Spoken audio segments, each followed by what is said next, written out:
1937 সাল 1937 সালে আনন্দমঠ যে উপন্যাস, যেই আনন্দমঠ, এটা ছিল একটা উপন্যাস। সেই আনন্দমঠ উপন্যাসের একটা ইংরেজি অনুবাদ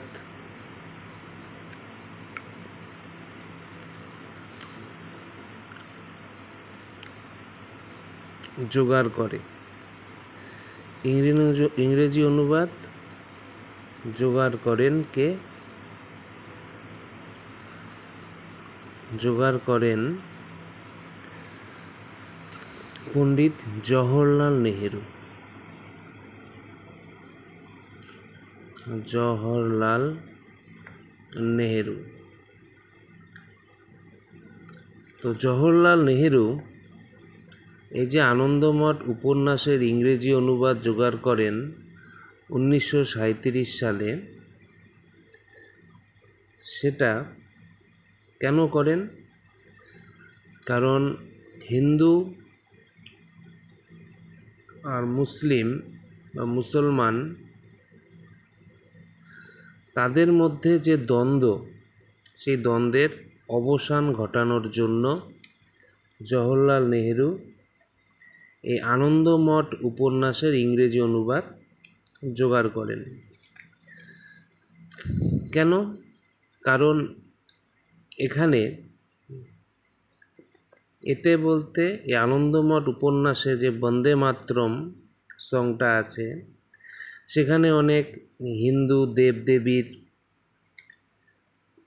দেবী আছে, যেমন দুর্গা আছে, লক্ষ্মী আছে ও সরস্বতী স্থান পেয়েছিল। তাহলে কোন কোন দেবী স্থান পেয়েছিল? দুর্গা স্থান পেয়েছিল, লক্ষ্মী স্থান পেয়েছিল, আর সরস্বতী, এই তিনটি দেবী স্থান পেয়েছিল এই আনন্দমঠ উপন্যাসের বন্দে মাতরম গানে। তো এই 1937 সালের অক্টোবর মাস, 1937 সালের অক্টোবর মাসে ভারতের যে জাতীয় কংগ্রেস,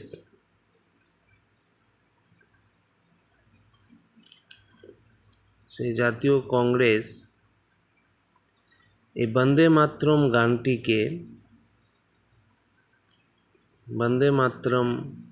গানটিকে ন্যাশনাল সং হিসাবে মর্যাদা দেয়। কী হিসাবে মর্যাদা দেয়? মর্যাদা দেয় ন্যাশনাল সং হিসাবে। ন্যাশনাল সং হিসাবে মর্যাদা দেয় ভারতের জাতীয় কংগ্রেস এই বন্দে মাতরম গানটিকে। কত সালে? 1937 সালের অক্টোবর মাসে।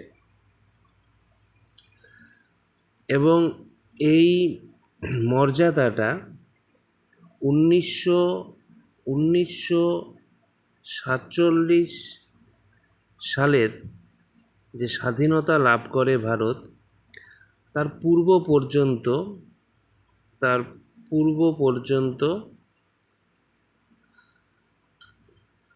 স্থায়ী ছিল। এই ন্যাশনাল সং হিসাবে 1947 পূর্ব পর্যন্ত স্থায়ী ছিল। ইংরেজি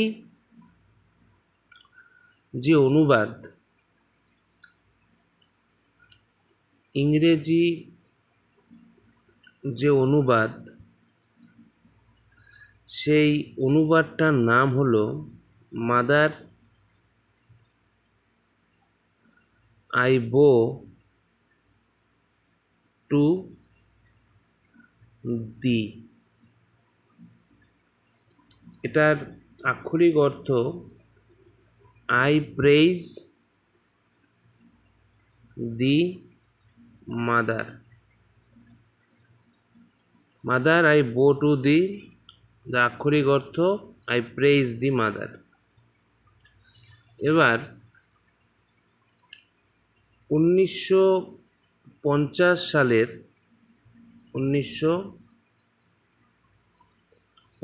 সালের 24শে জানুয়ারি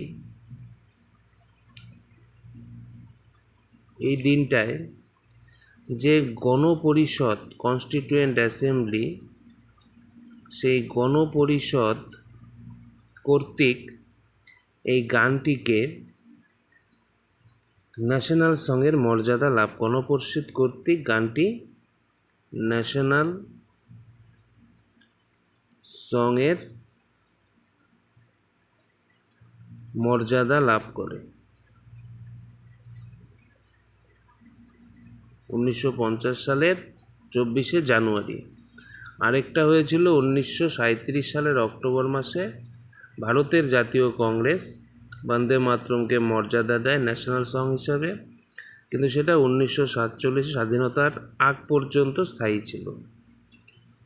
ইংরেজি অনুবাদ মাদার আই বো টু দি, যার আক্ষরিক অর্থ আই প্রেইজ দি মাদার। আর 1950 সালে 24শে জানুয়ারি গণপরিষদ কর্তৃক ন্যাশনাল সঙের মর্যাদা লাভ করে এই বন্দে মাতরম গানটি।